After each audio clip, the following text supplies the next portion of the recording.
Anjani English medium school Dhotre येथे शाळेचे वार्षिक स्नेहसंमेलन पार पडले। यावेळी कार्यक्रमाचे अध्यक्ष श्री चांगदेव रेवसिंग परदेशी हे होते। तसेच प्रमुख उपस्थिती म्हणून संजीवनी सैनिक स्कूलचे सेवानिवृत्त प्राचार्य गोरक्षनाथ गायकवाड हे देखील उपस्थित होते। त्याचप्रमाणे दादा महाराज टुपके, सविता पंडितराव शिंदे यांच्यासह सर्व पालक मोठ्या प्रमाणात उपस्थित होते। लहान मुलांनी त्यांचे विविध गुणप्रदर्शन करून सर्वांचेच मन जिंकून घेतले। यावेळी शाळेचे प्राचार्य अमोल परदेशी सर यांनी सर्वांचे आभार मानले। बघूया सविस्तर बातमी महासंगम न्यूज सोबत। महासंगम न्यूज, खुलासा सत्य असत्याचा।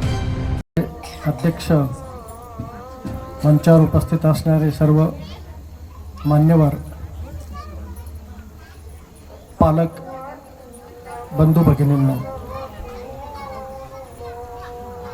खरोखर आजचा हा कार्यक्रम बघून मला एक समाधान वाटलं।